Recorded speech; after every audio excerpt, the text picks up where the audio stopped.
Hello, everybody. It's 12:44 p.m. Central Time on the 25th of December, 2022. Sunday here in the United States. It's Christmas Day. If you celebrate the holiday, I hope you're having a good one. I'm having a good one myself. Duchess and I just celebrating, having a good time. And we're not here to talk about Christmas, although we do have the theme here on the screen. And let's get the theme off the screen and turn on a display capture so you can see what I see just a little bit better. And we're going to do a seismic update starting over here in the West Pacific, working over all the way to the United States. And what we're looking for, I've issued some warnings over the past few days. About 3 days ago, put out a week-long earthquake watch. So let's get into it. What's happened? New deep earthquakes. You can see here raised high off the globe. The deep earthquakes we do pay attention to. We have to pay attention to them because coming up from down below, we then tend to see shallower, larger earthquakes next to where the deep earthquakes take place. So for instance, this deep event here happening down below the West Pacific, let me show it to you one more time. It's raised high off the globe here, right on our letter D. The letter D stands for deep earthquakes. We have a few spots around the planet where we look for new deep earthquakes to take place where the letter D's are. See, there's just a few of them around the planet, and we don't move the letter D's. The letter D's are static. They stay in the same spot. So it's a forecast point where we watch for new deep earthquakes to take place. And we pay attention one more time because of the shallower, larger earthquake effect that takes place after the deep quakes happen. So then, how much larger are the deep quakes or the shallow quakes? Well, we see them about 1 to 2 magnitudes larger. So if we have a deep 5.5 down below Japan, for instance, we can see up to 1 to 2 magnitudes larger. Well, 1 magnitude larger takes us to 6.5. 2 magnitudes larger takes us to 7.5. And I would think we would see somewhere between a 6.5 up to 7.5 to happen as a result of this deep 5.5. And then we just have to determine the spot to watch, or spots. In this case, we're looking just to the north in between our current sets of earthquakes. This is the plate boundary in the West Pacific. I've already issued a warning for Tokyo, and the warning was for a 6. However, with this new deep earthquake, I have to up the magnitude by a half magnitude up to a 6.5. So we watch for a new 6.5 to take place, and it could go up to 7.5, but 1 to 2 magnitudes larger, I always err on the side of the lesser just because I don't want to panic people, freak people out. If we get up to a 7.5, I will immediately get on and do another update. We'll talk about this, try to figure out, why it was big as opposed to just moderately large. So Japan, you're on watch. That's just one spot.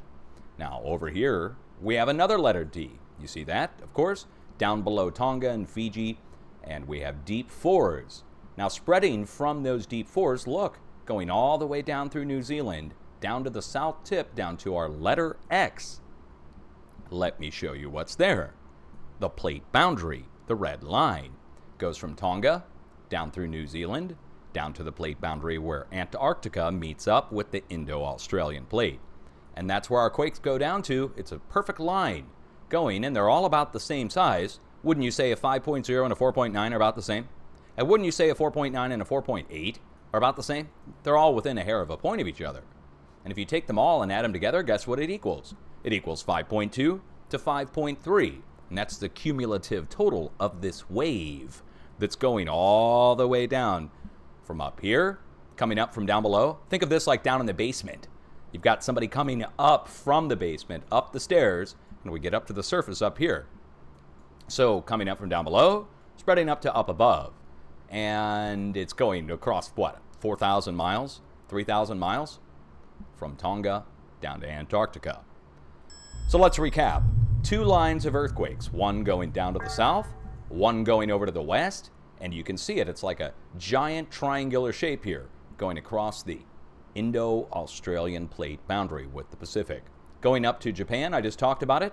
And then look at our stepping stone path of earthquakes going across the North Pacific.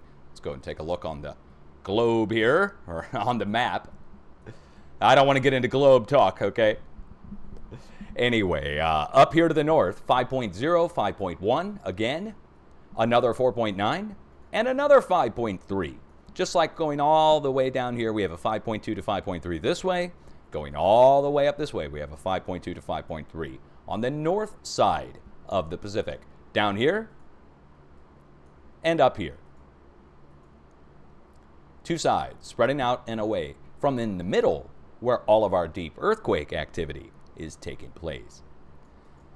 What else is taking place? Well, Azay, down in Australia, down under. You know, it must be warm down there at Christmas. I'll have to come down at some point. I don't know if I'll ever leave, but I'll just disappear out into the outback somewhere. You'll find me living as a bogan in the middle of nowhere. That's okay, okay? Look, I've accepted that I am.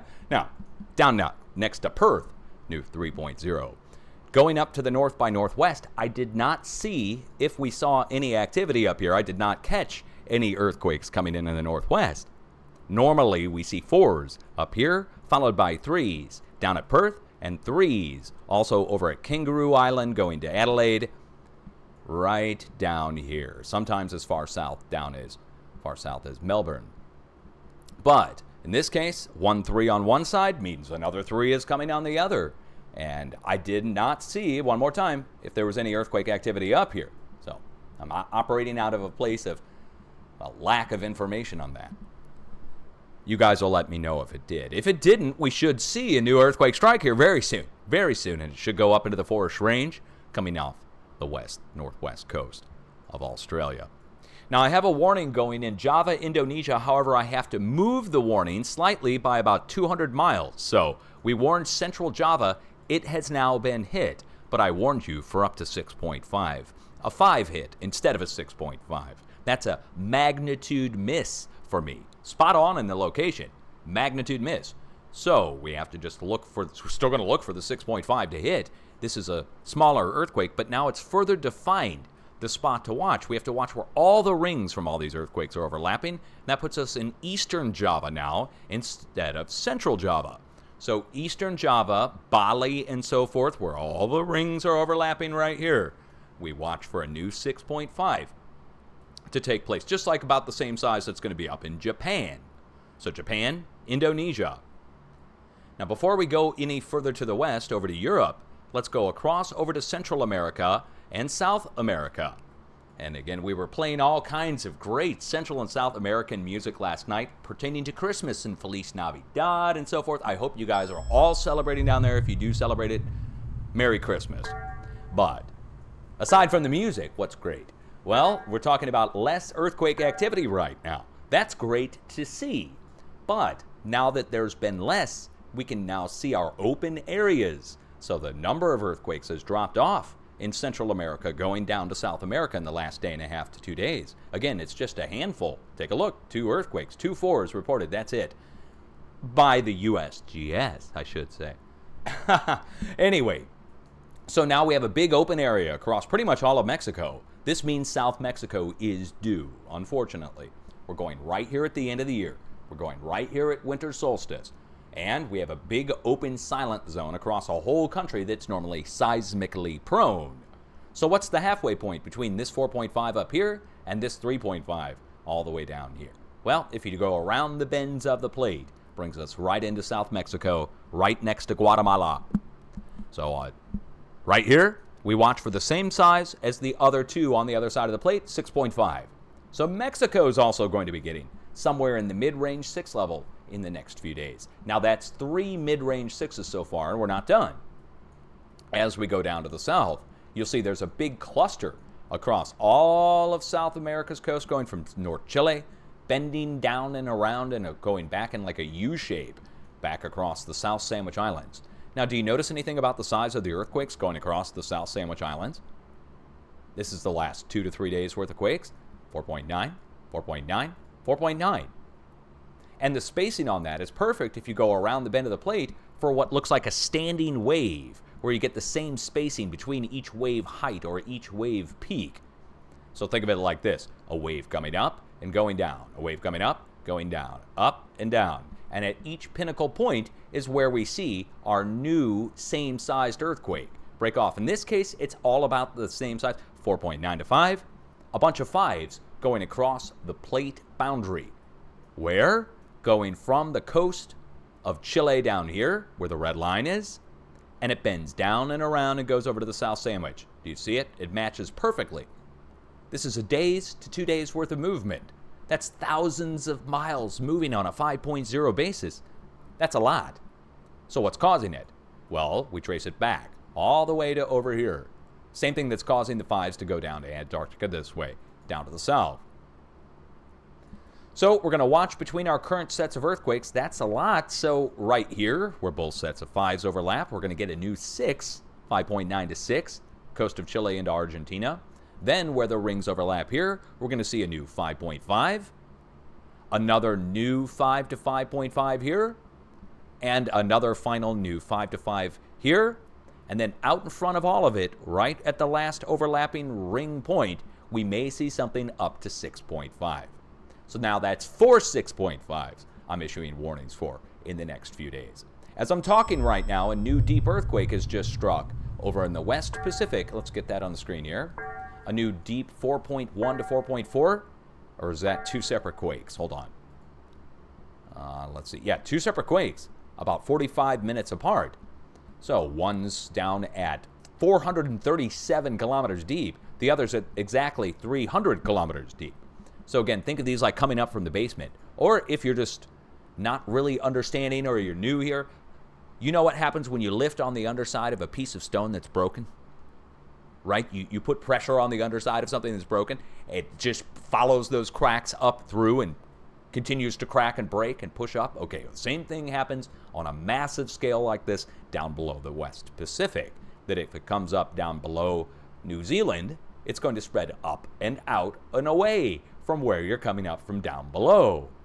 And then it drops off larger earthquakes. So you put a little pressure on the underside of something that's broken already, guess what? It breaks more up at the top or up above where you're lifting. By the way, this is all denied by professionals. Remind me never to ask professionals to help me move any stone countertops or glass. A little crack in there. They're like, just get underneath it, Dutch, and lift. I'm like, no. Why did that happen? Eureka, there's some translation effect coming up from down below. Now, finally, let's get into the United States. So, I've already covered the same-sized earthquakes going down to New Zealand, same-sized earthquakes going up past Japan, and what to look for, 6.5 in between all of our 5s that are currently taking place. Well, look what happened up in Alaska. All the same-sized earthquakes. Again, going up to 4.8 to 4.9. 4.8 here, and then we take a step down once we get over to Alaska itself. We take down to 4.6, and then a 4, 4, and another 4 going down the coast of the United States. So we're looking at everything 3.9 and greater, and you should be able to see we're talking about that same distance between the current sets of earthquakes almost. So it's like a standing wave again, just like what was going on down here, going around the plate down to the south. The same thing's happening up here, spreading out across the plate, going down into the United States. Do you see it? Again, same distance between the quakes up here, same distance between the quakes down here, and they're all about the same size going around the whole Pacific plate, back over to where this is just 2 days worth of quakes. It's a lot. There's actually a fair amount of earthquakes on the screen here right now. Now, we're not talking about a crazy number on the planet overall, but in the last 2 days, it's a fair amount. The whole Pacific has shifted on a mid-range 4 level. That takes a lot of energy, and we know where it's coming from our deep quakes. So now that you've seen this spread going across Alaska, we watch between our current sets of earthquakes for new outbreaks to take place that are bigger. I have a warning going in Southern California. Do you see where these 2 earthquakes are? 4.5 down in the Gulf of California. And we have a 4.2 to 4.3 up here north, right along the coast of California. The 2 sets of rings overlap right here, or the middle point between both, and that is right next to where I have a warning going. I have a warning going for a 5.3 in the Mojave Desert, right here with this next to this 1, basically. So you see how that's the halfway point between our 2 4s where the Mojave is, right next to it. I also have another warning going. See where both sets of the rings overlap here in Texas? Well, on the north side, I have a warning going at the Texas-Oklahoma border region, also for a 5.3 to 5.4 earthquake. So it should be pretty big, Texas and California in the next few days. Third warned area for a 4.5, a magnitude less, at the California-Nevada border, right at the back end of our arrow. None of these have hit yet. Those are the warnings. But now we can go look and see at the smaller earthquakes, see the areas that are moving and getting ready to break with something. We have big stacks of earthquakes at all our spots in the last 2 days. These stacks of earthquakes I call swarms when there's more than 10 at one spot. Otherwise, we call it a cluster. What's the difference between a cluster and a swarm?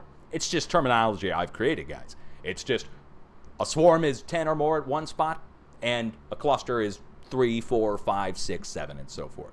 Then you get onesie, twosies. Real sciencey terms here. Real sciencey terms. I have to break it down for the public, guys. There are no terms that the professionals have created or designated for a swarm, for instance. They don't put a number on it. But anyway, swarms are taking place as opposed to onesie, twosies. Now, what does that mean?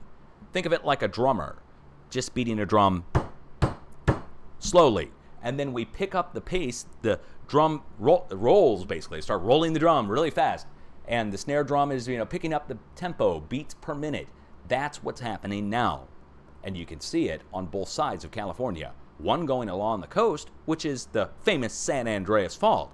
The other, nobody even talks about, which is at the California-Nevada border. And it's not a fault per se. It's nothing but volcanoes that connect from point to point to point to point to point down to our nuclear test sites down here in southern Nevada. Don't worry, they're not doing nukes there now. It's just man-made faults that are being excited. As this wave that I'm talking about, this is the force that causes earthquakes. This wave, this very low frequency wave, and as the wave peak comes up, it's thousands of miles long. It takes about a day or two to pass through. As the peak comes up, think of it like surfs up, that the waves increase, the number of waves per second or per minute, and the size of them. Now we just watch which way the waves flow. And then we get over here to this red line map again. I've been showing the whole update. The wave is guided in by the plate boundary. Comes into the Juan de Fuca fracture zone up here in the northwest. The wave comes in and is then absorbed by the plate. Takes it down through the San Andreas and over to the east. Now, this gets into something where I've talked about just ad nauseum at length. Let me get a different display capture turned on here and you can see it. The craton. The North American craton. Now look out on the coast. See the green part? On the edge is the accretionary belt or plain. It goes out to the coastal plain. Then we go into the purple part, and that's the deformed edge of the North American craton. And then we go from the purple part over to the rusty brownish color, and that's the interior portion of the plate. Now what you're going to see here is that the earthquakes match this. Let me turn off the graphic, and you'll see that we go down through Texas, back over into the New Madrid seismic zone in Missouri, and then back up the east coast. Look at the earthquakes over the last week. And let me turn off all the numbers, because numbers tend to confuse people a lot of times, don't they? But the picture speaks 1,000 words. That we come in from the northwest, we go down through Texas, back up the east coast, following the interior edge of the North American craton. This is one of my biggest discoveries, that there is a flow, a seismic flow, that goes around the plates as opposed to directly through them. Now, what does that mean? It means there's something that's causing the earthquakes, that's flowing around the plates. It's not that one earthquake causes the other. It's that all the earthquakes are being caused by something else, a wave that's hundreds, if not thousands of miles long between peaks. And then you can see the wave arrive. Now that you understand there's an arrival of something, we can then watch for the arrival of the wave, and that's what we're doing now. California's been hit already. We already saw the 6s strike up in northwest California, the 5s and so forth hitting at the what we would call the star fort, and then the rest of the flow is 4s. And we're going across the plate boundary, down across, over into Texas, which is why I have a warning going for Texas. One more time, edge of the craton. It's pretty obvious. Texas, it meets up perfectly, and that's where the warning's going for Texas. So let's recap. A big break took place along the west coast over the past several days. It was the same size break that happened up in Alaska last week, 6.4.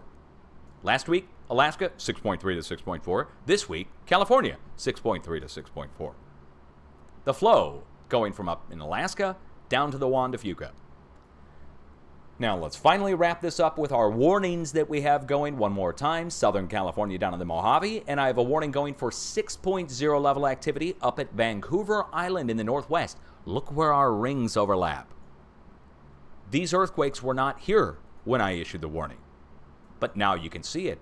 It's like an oval shape or an eyeball shape, looking right in on where we have the warning going. Vancouver Island, off the coast of Washington State and Vancouver. The size could go up into the 6-ish level, just like the 6.4 that struck down in California.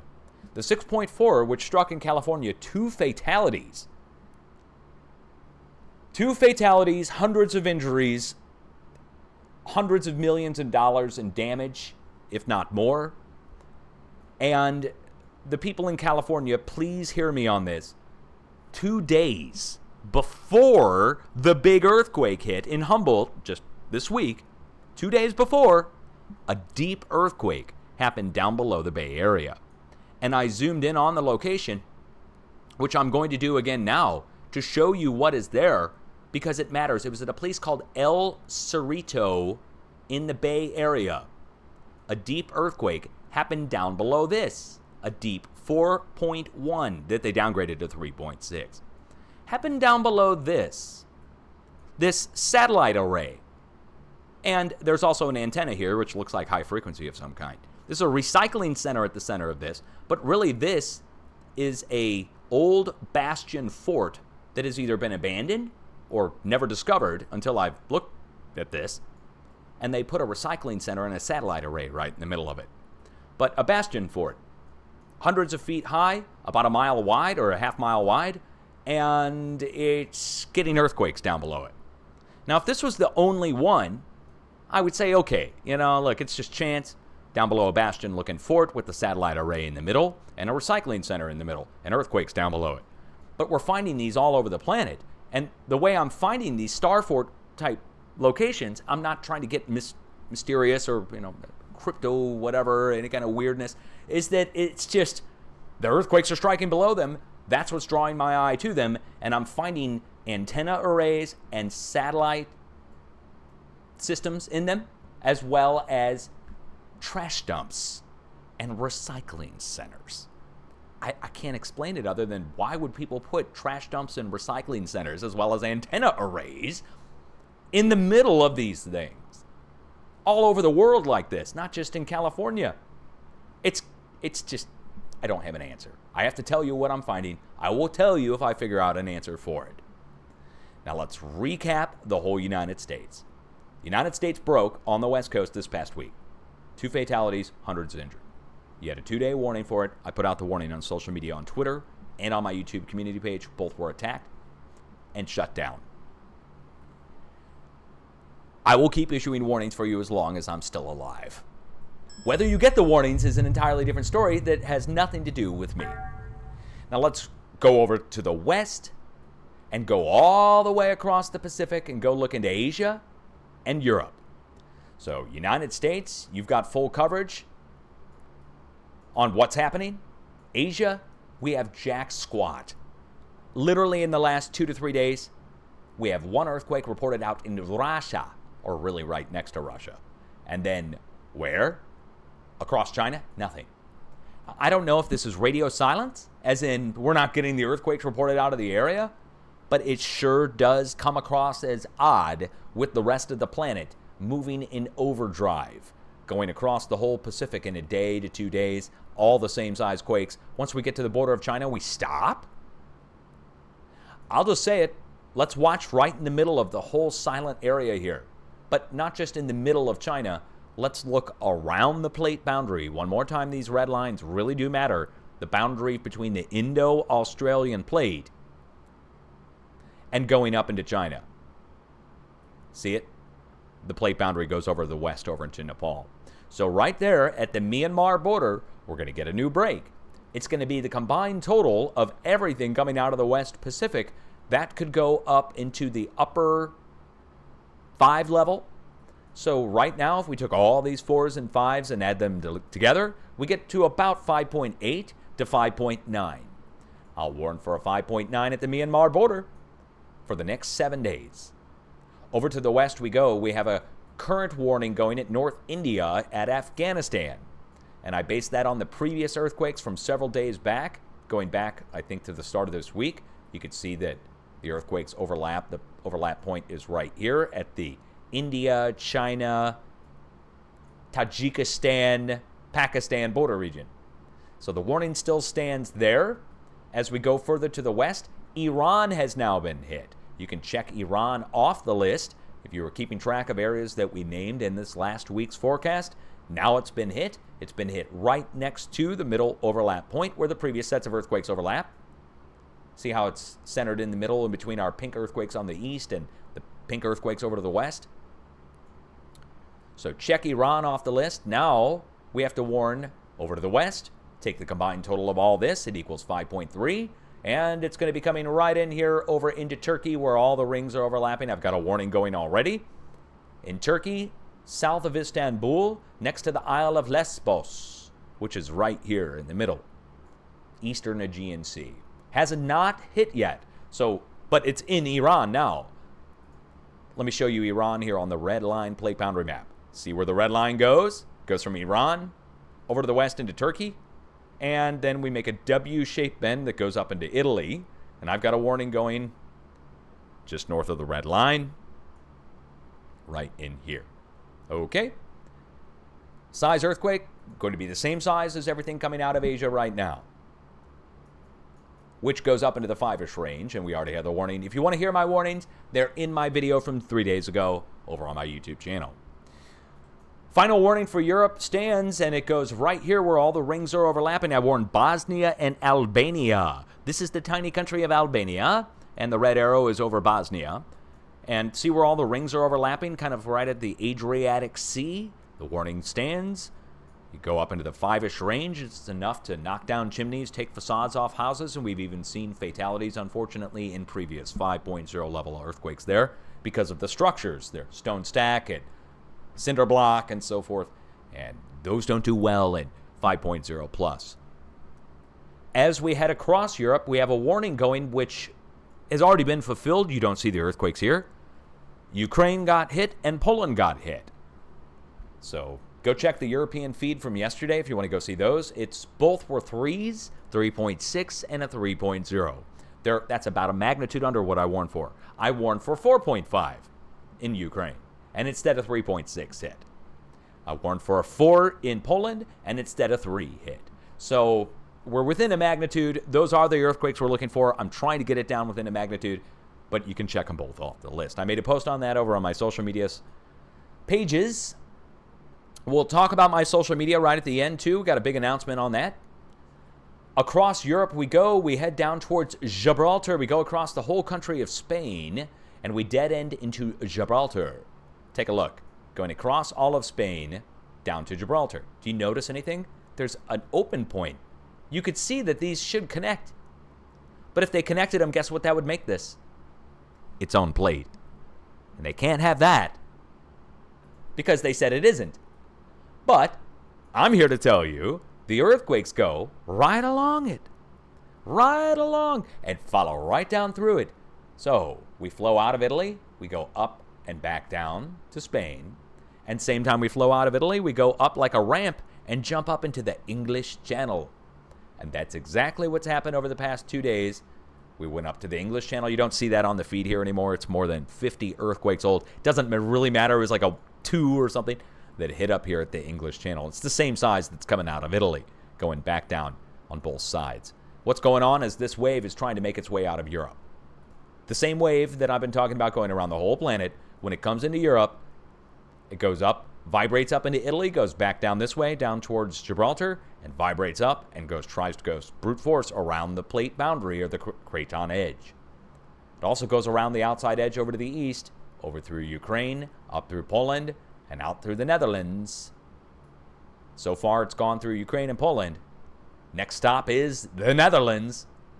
I haven't even issued a warning for that. I just keep an eye out for it. Finally, The last earthquake on the feed here, 4.8, reaching out all the way over to the west on the plate boundary. Let's just call it a 5, because that's really what it is. It's at the T intersection, and we trace it back all the way to the other 5s that go all the way back, and all the way back, and all the way back, and all the way back. We go all the way back. It's like a flowing river of the same sized earthquakes. Now do you see it? The only spots are the spots that are missing, are the spots that are going to be filled in the middle points next. And that's how we were able to see which spots are going to get hit next. The silent zones are due to be hit. How about Hawaii? Aloha. Aloha. Hey guys, check it out. Take a look. Kilauea. Kilauea. Guys, I don't know what to tell you. I told you so. Don't you hate it when people... Okay, it doesn't mean it's going to blow its top. We're moving back over a Kilauea after Mauna Loa has now fizzled out. Mauna Loa went on for several weeks, technically still flowing, but the new seismic increase has now gone back over to the east over at Kilauea. And if you're not aware of what happened, Mauna Loa erupted. The biggest shield volcano on the planet erupted. The mainstream media kind of downplayed it and ignored it, but last eruption of this thing here at Mauna Loa was 1984. Now over next to it is Kilauea. It's been going nonstop. It collapsed, it blew, it filled up with water, it blew again. Well, now it's got some major seismic going on. Whenever I see major seismic taking place at a volcano, I usually associate that with the volcano. And I usually look for the volcano to show some kind of other effect other than seismic after the seismic takes place. I wonder why I look for that. Did you know that when I said these things, professionals came over and said there was no relation between any of it? That there was no relation between the seismic and following up volcanic afterwards. That was said to me by professionals below my videos using their real names. They would tell you there's no relation between this. Regular background activity, I guess. Anyway, I would look at Kilauea. I would keep an eye on it, guys. When we go at Mauna Loa and you start seeing seismic back at Kilauea, look for a new flow at Kilauea. Now, seismically speaking, I would also look for an increase in magnitudes. We're at 0s, 1s, and 2s. That means we're going to go back up to 4, maybe even bigger, 4 to 4.9. I would look for something in the mid-range 4 level to strike between all these sets of earthquakes. Do you see how it almost makes a ring? Do you see that? The earthquakes themselves. Or it's like a, maybe, yeah, it looks like a ring. It's going around the center of Kilauea. So it's kind of telling us that this is like a target, and in the center, that's where the big swarm is taking place. So do you need me to tell you when you see a swarm at a volcano to keep an eye on the volcano? If you do, I just told you. Where else have I not talked about? My Caribbean viewers are telling me I missed the Caribbean. Hey, I didn't miss it. There's not much to talk about right now except for a swarm of earthquakes at Puerto Rico and a 4, mid-range 4, striking over on the edge of the plate boundary. But we have to wait for Mexico to get hit. Mexico, like I said at the start of this update, is going to be getting hit here on the plate boundary. And then, after Mexico gets hit, or right around the same time that Mexico gets hit, look what flows out of Mexico, or look what goes over to the east out of Mexico, where Mexico meets Guatemala, actually, but anyway, goes over to the east, over into the Caribbean. You follow the plate boundary over to the east. So, once Mexico goes, then I will warn in between Mexico and the earthquake over to the east, the halfway point between the two. So, once an earthquake strikes down here, we'll have this one over here to the east. Our halfway point will bring us in South Cuba at Jamaica. Cayman Islands as far to the west, and Cuba over to the east, with this being the center where the arrow is, on the western side of Jamaica. I will issue a warning for Jamaica after Mexico gets hit, just so you know. But right now, it's pretty quiet. And I don't know if I like quiet in seismically prone areas, but however, it's not like we see a bunch of large earthquake activity here all the time. It is winter solstice, and that's the time where big earthquakes start to strike. We start to see huge earthquakes take place around winter solstice, or around spring equinox, almost right down to the day on spring equinox, and directly in the middle of the summer, like around 4th of July or so. 3 times a year. That's the earthquake season. It's not timed with Mother Nature's seasons of the changing of the trees and the temperature. It's timed with the tilting of the earth, and it's 3 times a year. USGS said there was no relation, but there's no earthquake season. But then again, they based that on the seasons of 4 times a year and Mother Nature's temperatures. So, and when I say spring equinox, think of March. Think of Japan with the big megaquake back in 2011. When I say middle of July, think of Ridgecrest in California. And when I think of Christmas Day and winter solstice, I think of the 8.0 that struck in Chile, or I think of the Boxing Day earthquake over here in Indonesia. Those are examples of huge earthquakes, massive earthquakes, not just small, big earthquakes, the ones that cause international disaster happening on those days, in particular, right at those times. And we have repeat examples of that over and over again. If it happens again this year, I mean, it's almost every year this way. It's not every year, but it's almost every year. On that note, do you have an earthquake plan? Do you guys know what to do when an earthquake strikes? It's pretty basic. I've never been in an earthquake myself, knock on wood. Isn't that weird? That's kind of freaky in its own right. Never been in an earthquake. But anyway, I've never been in an earthquake on my own. I would think that it's pretty hectic and pretty quick. According to all the videos I've seen, 1 minute somebody's sitting there, next minute everything's shaking and falling. So you only have a few seconds to respond. You would get underneath something if you're awake. If you're asleep, you're going to start hearing things falling and breaking as you're waking up, I would suppose. And then you're going to have broken things all over the floor. So first things first, if you're asleep, you're going to need a set of shoes or hard bottom slippers by the side of your bed so that if there's broken things across the floor, you can navigate them because you may have the power out. And if you're sleeping, it's probably nighttime. Not all the time, but. And if you're awake, you're going to need to know where to go. Taking shelter underneath something tends to be the best thing to do. Internationally, they tell people to go outside because of the structures not being earthquake resilient. So stone stack and cinder block stack structures and shanties and so forth, they fall over and the people inside will be injured or killed. And so they tell their citizens to go outside internationally. So people will be running outside with their hands over their heads to protect them from falling debris as they're trying to clear away from buildings. However, here in the States and overseas over in Europe and down in South America many times, they tell you to shelter in place, which is to stop, cover, and hold on. Get underneath something to protect you from falling objects.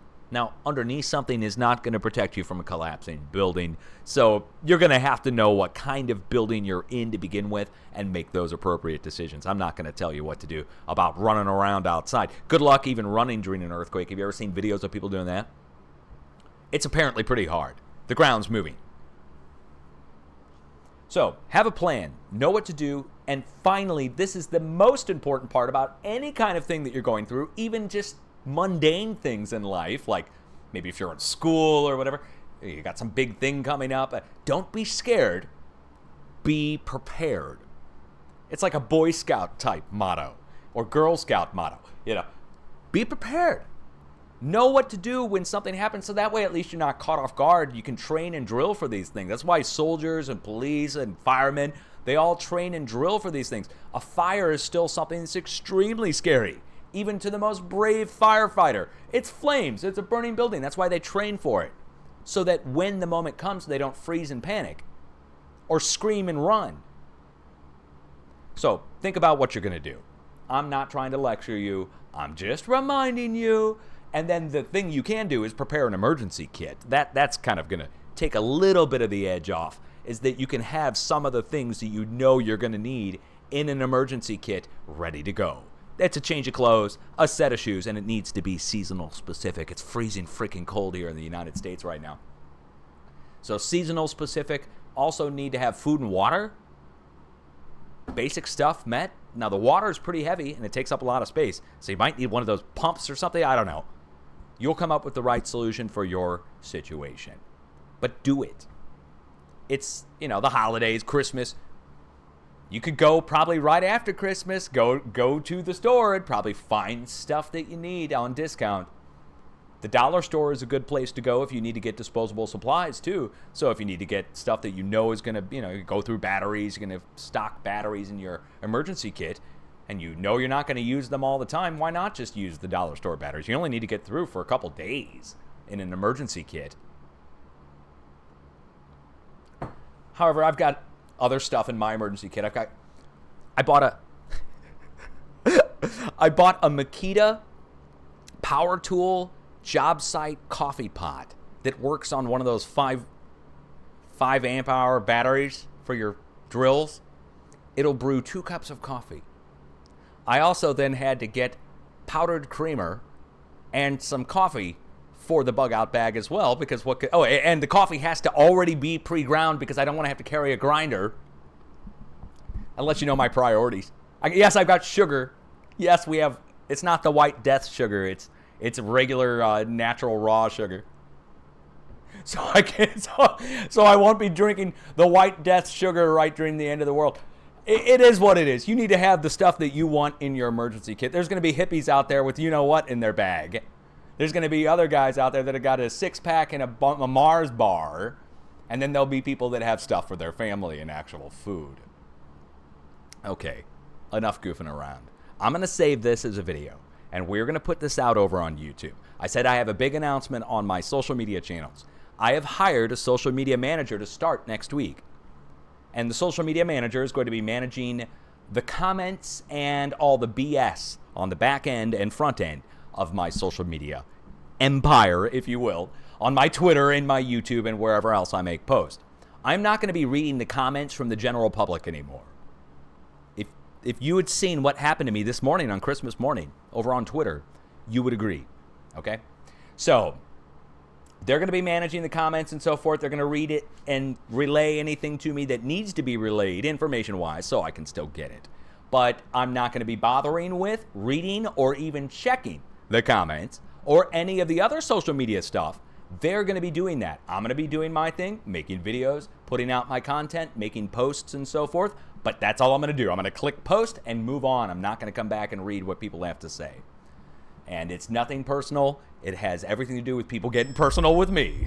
On Christmas, no less. I'm like, okay, that's it. That's it. We're hiring somebody. I don't care what it costs. Hiring a family member, too, so they're trustworthy. I told them, you're going to read all kinds of horrible stuff. They're like, cool, are you going to pay me? I'm like, yeah, dude, yeah, I'm going to pay you. You're going to make as much as you would make working a regular 40-hour-a-week job. They're like, what? Dude, I'm there. I'll log in tomorrow. Give me your logins. I'm like, all right. There you go. Keep it in the fam, literally. 1:28 p.m. Central Time on Christmas Day. You guys be safe. And I'll be back. I'll probably do another update when the big earthquakes start beginning in the next day or two. Remember Boxing Day? We were by the 27th. I hope I'm wrong. I hope there's no big earthquake activity at all, and I'm back on here in a few days, and I'm whipping myself for being wrong and trying to figure out where the energy's gone. Hope for the best, but plan for the worst. That's the good thing to live by. Much love, and peace out. Look out for this on YouTube in the next about 30, 45 minutes or so.